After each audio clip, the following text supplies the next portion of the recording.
Episode 1 of the Prop Masters, a long time coming. Aaron Korolnek, you and I have been prop betting for a long time to, let's just say, very good success. That is fair to say, DT. Prop Masters, I love it. My green jacket is at the dry cleaners, unfortunately, but I'm ready to rock nonetheless. All right, for anyone watching, just participate with us on this one. Hands up if you've been banned or limited from an online sports book because you beat them so bad at props. Yeah, okay, just where we are. So obviously the big thing is Sunday's NFL games for us to talk about. I cannot wait till CFL season, Aaron, rolls back, because I think that's where you and I absolutely shine. That is our bread and butter. And I think it's fair to say that no one has had the success that you and I have had, DT, when it comes to betting on the CFL. So let's hope it's a June return, if not earlier. We do love the preseason action as well. So no doubt cannot wait for the CFL to return. And that goes for both of us. Yeah. In the meantime, we have NFL action to talk about and a couple of divisional round games. We're going to hit the props later, but it would be silly if we didn't talk about the lines in these ones. Kansas City and Cleveland in the first game on Sunday. Kansas City -10. I heard a great theory for why this line has stuck at 10. First up, Aaron, give me your impression of this game. I love the Browns plus the points. And I think there's this narrative, DT, with Kansas City that they're this offensive juggernaut from last year, even early on this season. But in their last 8 games, they have been anything but. Just 1-7 against the spread in their last 8. And that one cover, they covered by 0.5 point against New Orleans. So they do not blow out teams like they used to. I don't know what has happened to this team, but games have been close. And I think this game will be very close as well. With Cleveland, a team that's getting their head coach back, that's getting their stud offensive guard back, that's getting Denzel Ward back in the secondary. And you look at Cleveland, the two things they do best is run the ball and play action. Two places where Kansas City really struggles defensively. I think this game is going to be very high scoring and very close down to the end. That's why I'm backing Cleveland plus 10 all day long. Yeah, I would back Cleveland plus 10 as well. And for me, it's a contrast of when I think of Kansas City, I think of high-powered and firing it out and just crushing teams left and right. But you're right, they haven't crushed anybody in forever. What was it? Last time they outscored a team by 7 this season, or they've outscored opponents by 7 points a game this season. Last season it was 9. Last time they won a game by double digits was week 8, 10 weeks ago. It's not last year's Kansas City whatsoever. The cool theory I heard about this, Davis Sanchez said it on my show. He said 10 is a teaser protected number, that it's probably too high, but the books are doing it to protect themselves from a 6-point teaser or a 7-point teaser, because you tease this 7 points, 10 gets through the magic number of 7, gets down to 3, and the books are going to get slaughtered. So if it was 8, for example, it would get through 7, it would get through 3, and the books could get just crushed on it. So I think with you, the line is too high, and it's Cleveland plus 10. Cleveland outright is a little too far for me. What about that for you? I think it's worth a sprinkle, and let me tell you why. Okay. Here is why I think Kansas City is very vulnerable. We mentioned how they played so many close games of late, but they face the easiest run defensive schedule in the NFL this year. Number 1, but their run defense only ranked 28th in the league. That's a serious discrepancy. And when you're talking about Cleveland, a team that pounds the rock as efficiently as any NFL team with Nick Chubb and Kareem Hunt, I think they're going to be very, very well equipped to run the ball all over Kansas City. And when you have the run game going like that, it really opens up play action. Baker Mayfield, second in the NFL, behind only Aaron Rodgers at play action. I think there's a lot of positive trends for Cleveland. Not to mention, Kansas City hasn't really played a game in 3 weeks, and Cleveland's been playing playoff games for more than 6 weeks now. Yeah. So they are locked and loaded. Kansas City could be a little bit rusty coming off the week 17 where none of their starters played and they're bye in the first round. I think Kansas City could be very susceptible, and Cleveland really needs to jump on them and jump on them early. And I think they're going to do that with the run game. Okay, I'll give you an option to take one of these bets. You can have Cleveland on the money line. You can have Cleveland plus 10 or Cleveland plus 6.5 for the first half. Ooh. I love Cleveland 6.5 in the plus 6.5 in the first half for the reasons you mentioned. And I think that this game is going to be very high scoring. We talk about a 57.5 over under, which is extremely high, the highest in a divisional round we've seen since 2001. So this is somewhat unprecedented. Not surprising considering the two offenses and the way they've been rolling. That being said, I think you look at Cleveland as a first half plus 6.5 makes a lot of sense considering the circumstances. All right, so we're both feeling Cleveland. Kansas City wins this game, though, for the most part, right? Like, yeah, probably. Yeah, probably. okay. I think it's going to be close, though, DT. I think it's going to go down the stretch, but Mahomes and the Magic executes in the fourth quarter. Yeah, I just need to get my head there because I'm so used to Mahomes just running it up on everybody. The late game on Sunday is Tampa Bay and New Orleans. Bodog has New Orleans -3 at home. I can't get off of Tampa. I can't quit Tampa. Aaron, help me if I should quit Tampa. Well, they're an alluring team to back right now. You talk about that offense, which has just been rolling with Tom Brady. 40 passing touchdowns this year with the Bucs. And you think about his career, he's only done that twice, this year and the 50 passing touchdown season with Randy Moss back in 2008. So this offense is prolific. They've been rolling in the last 6 weeks. But against top 10 defenses this season, Tampa Bay is 0-5 straight up and 1-4 against the spread and 0-2 against the New Orleans Saints, their opponent on Sunday night. I love New Orleans in this spot. A combined 46-point differential in the 2 games they played this year. Yeah. And I think they go 3 for 3, and I think they advance to the NFC Conference Championship game. If anybody says it's hard to beat a team 3 times in a season, I saw this number from a guy who used to be Football Outsider, Scott Kasmer, good follow on Twitter. Teams going for 3 times in a season, having won the first 2, are 14-7 in the 3rd game. So it's really not hard to beat a team 3 times in the same year. That said, Timmy Brady, multiple touchdowns in 8 straight games, multiple touchdown passes. They got clubbed, 38-3, but that was many, many weeks ago. To me, Tom is different. Tampa is different. And like I talked about with the first game, I can't stop what I believed about New Orleans in the beginning is that Drew Brees will not get them there. A 6-yard average depth of target is tiny, and you're requiring so much of your playmakers. I'm on Tampa +3 for the game. I've been on Tampa +3 since early in the week.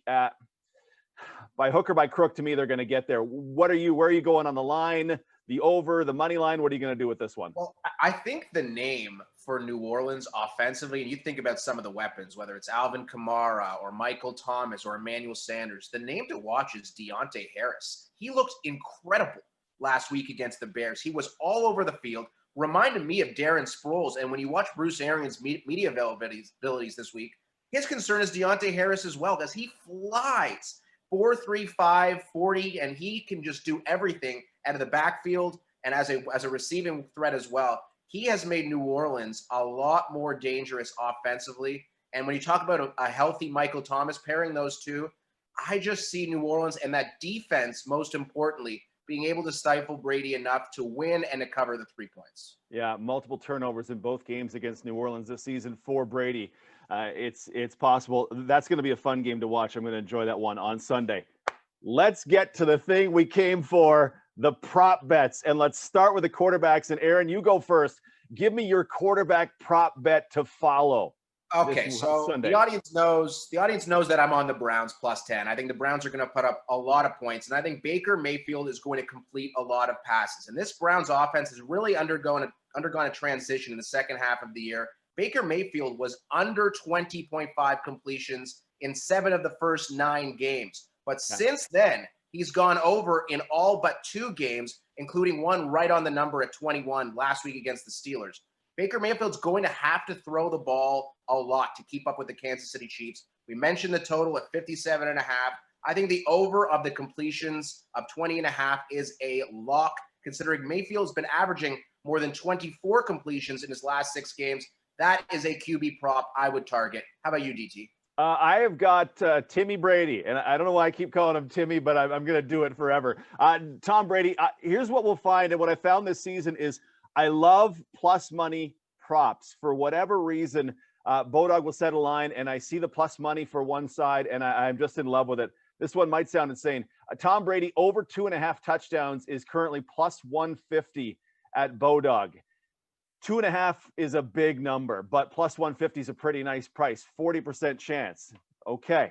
Multiple touchdowns in each of his last 8 games. I don't care about picks. I don't care about the rest of the stuff. I care about the fact they do not have a running game. And if they're going to perform like I think they do, Tom Brady is going to have to throw touchdown passes be it to Gronk, be it to whatever there is of Mike Evans, Chris Godwin's weirded out finger, whoever's going to catch him. I think at plus 150, I like there's a little bit of value there. The odds are it doesn't come through. That's why it's a plus number. But Tom Brady, plus 150 to go over 2.5 touchdown passes is my quarterback prop for the day. And I think the thing to consider in that game is that it's the only game on the slate this weekend that's indoors. And that is a big advantage when you're talking about a mid-January game. The wind will be swirling. It'll be sub-zero temperatures in the other 3 games this weekend. But fortunately for the old men at quarterback in Breeze and Brady, they'll be in that friendly confines of the Dome in New Orleans. And I think that can really promote a lot of scoring, as we've seen in the 2 matchups so far this season between New Orleans and Tampa. All right, let's go to receivers. We both pick our favorite receiving prop. Mine is from your Baker Mayfield's game, and it's tight end Austin Hooper. His over-under is set at 4 receptions on Bodog, and at plus 104, I'm going to take the under in this one. 7 times he's been under that this season. 1 time he's pushed.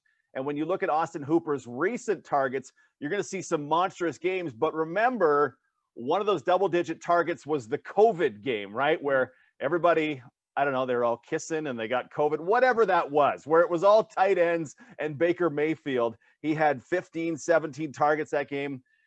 No, it's not going to happen in this one. It's too much. Kansas City, their defense is terrible, but Austin Hooper is not going to be the answer for them. And that you get 4, that this is not 3.5, but I get 4, so he's got to get 5 or more catches to get up there. I'm on Austin Hooper. What is it? Plus 104 is the official number. There we go. For the under 4 receptions. Receiver prop, Aaron. DT, I think that makes a lot of sense. Austin Hooper had 16 targets in that game where all of the Browns wide receivers ruled out, and I think that's a total aberration. He'll be part of the offense, but I would absolutely be with you on the under 4. And I'm on an under for my own pick, the Saints and the Tampa Bay Buccaneers. Emmanuel Sanders was the big free agent acquisition for New Orleans offensively. Yeah. But with Michael Thomas back in the fold for them, Sanders has become a total afterthought in the pass game. In the 8 games that Thomas has played this year, Sanders has not seen more than 5 targets in any of them. And I mentioned Deontay Harris, who's really carved out a nice role in that offense. Lock in the under of 43.5 receiving yards for Sanders against the Bucs on Sunday night, DT.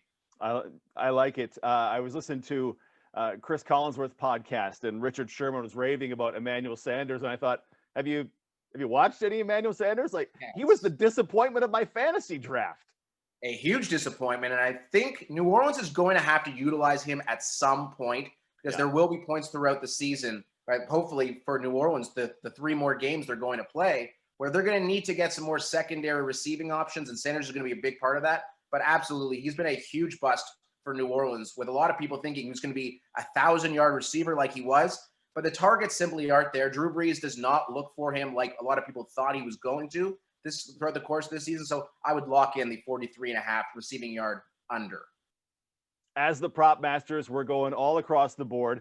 Let's talk about running backs. Aaron, give me your favorite running back prop for Sunday's games. Well, I think you can sense the trend when it comes to the Cleveland Browns and my love for them, but I'm on the over of Nick Chubb, 69.5 rush yards. And I talked about how Kansas City had the easiest schedule against the run this year, but only ranked 28th. And Cleveland's offensive line is finally healthy for the first time since week 14. They'll get Joel Bitonio, their all-pro guard, back in the lineup after coronavirus last week. And I think the Browns are going to understand, and Kevin Stefanski understands, that they need to utilize that run game. And they're going to be utilizing Nick Chubb throughout the afternoon, because that is the key to success for the Cleveland Browns. Over 69.5 should be an easy one, perhaps even done, DT, in the first half. I like it. I like it. You know who Joel Bitonio is? Cody Fajardo's best buddy from college. No way. That's even more reason for you to be on that one. I love it. Yeah, Cleveland, to me, Cleveland's going to need to push the ball down the field, but I've said that about Tennessee. They need to push the ball down the field, and these coaches, they love their running. So, yeah, I think you're good on that one. My prop is, again, I'm going plus money, and it's Alvin Kamara, 4.5 receptions. Under gets me plus 127 on Bodog, a guy who had 2 targets last week, seven games. what is it, 10 targets one time. He had 6 and 5 in others. This is last 7 games. Remember in the early season where it was Kamara? It has not been that. This prop, I've been taking it for a couple of weeks. It's fallen. It's been 5.5. It's been now down to 4.5. I'm taking the under again because I'm getting a little bonus to do so. Alvin Kamara under 4.5 receptions plus 127. As much as Drew Brees, as said before, average of 6 yards downfield per target, it's just not been to Kamara lately. So I'm going to take the plus money on Alvin Kamara to go under 4.5 receptions. It really is incredible the way that New Orleans offense has shifted throughout the season. And you're right, Kamara early on the season, it seemed that every single week he had 8, 9, 10, 11 targets. And for whatever reason, New Orleans has completely shifted the way that they've used him. He's running. He had 23 carries last week against the Chicago Bears, which really says a lot about the way that New Orleans wants to utilize him. And I think the Deontay Harris factor is going to really factor in to Alvin Kamara's usage out of the backfield from a receiving standpoint. Totally with you on the under for Kamara. Beautiful. All right. So we have quarterback, we have receiver, we have running back. Now we want to take a real long shot. We're going to roll the dice, right? Whatever it's going to be. It's going to be, we haven't set a minimum between us, but it's got to be at least plus 1,000 for a prop. Where will we spot some value in the long shot props? You want me to go first? Do you have one you want to throw? Please give us your long shot prop because I saw it and my mind was blown.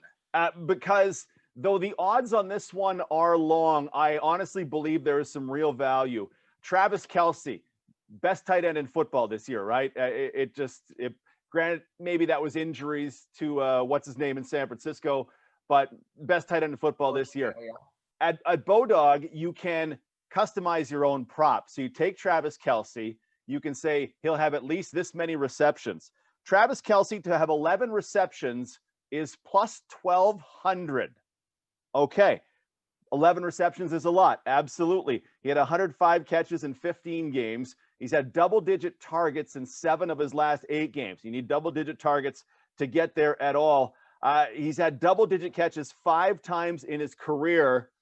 If this is a shootout, you had said you think this game is going to be a shootout when we talked earlier. If this is a shootout, you're going to need some passing. You're going to need some Mahomes doing Mahomes-like things. It's a super long shot, right? It's plus 1,200, but to me, there's a little bit of value in this one. And the bragging rights of saying, I took Kelce 11 or more receptions and you nail it, boom, long shot, do it. I'm tailing you on the Travis Kelce prop, and I think you're going to see Denzel Ward all over Tyreek Hill, and there really is no eliminating Tyreek Hill. He is the cheat up for a reason. He's an incredible player, basically unguardable in the best of times. But I think when you have your best defensive weapon committed to Tyreek, that's going to open up avenues for a guy like Travis Kelce, who arguably is the offensive player of the year in the National Football League with the way he performed so consistently throughout the year. At plus 1,200 DT, I think it's a no-brainer to back Travis Kelce. In a game, again, 57.5 is the over-under. Yeah. You're going to be seeing touchdown after touchdown, back and forth, down to the wire between the Browns and the Chiefs. I could absolutely see Kelce double digits, if not more, with the receptions. So those are our props for Sunday. You should follow us on Twitter at Aaron_Korolnek, at DT on SC, the Prop Masters. We'll be pumping out content. We're going to touch in all the sports, focusing on props, but when the CFL season rolls around, Aaron, that's where it really gets going. And reason 7 why I can't wait for CFL football. Let's go vaccines. Yeah.